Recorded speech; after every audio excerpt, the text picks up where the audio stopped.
I've got 3 kids. I've coached everything from 4-year-old girls soccer all the way up to where I've got a 10-year-old boy, and we're coaching Little League baseball and some basketball. So that's really the crux of what I do outside of work, is really all focused around the kids and their activities. I started at a really, really small company, basically a 100-person company right out of Georgia Tech, where I went to school in Atlanta.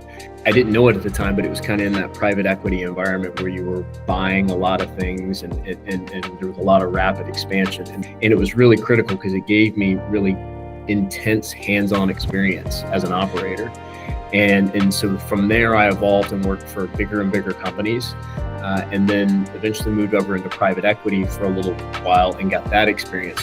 When we made our first acquisition here, I wanted to take all of those learnings from small to big and package it into something that would really make a transformative impact on the employees. Leading a team through COVID, that was probably the biggest accomplishment, where I took over the day that Governor Pritzker shut the state of Illinois down.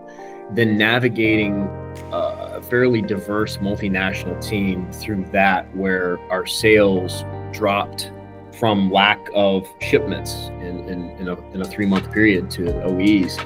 And then we recovered and grew our sales 27% in a 2-year period, and grew gross margins 700 basis points during that time. And so taking significant challenges such as a pandemic and reworking the team, focusing down on what your core values are, what your mission is, and then watching the quantitative results, that was probably one of the biggest accomplishments I've had, at least recently.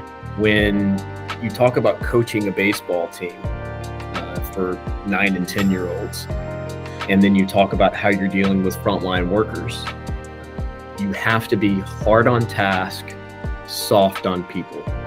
And that's important, because you see people that are hard on task, hard on people, where they're focusing on, maybe how quickly an employee is working rather than why they're working the way they are. And so that's one of my core values, is hard on task, soft on people. I believe employees are an asset. They're not a liability. We're trying to drive as much growth in our top line to fund the employee development, employee growth. I want to make a daily, quantifiable, positive, and incremental impact on people, operations, and sales cumulatively, right? So that we can get that exponential growth.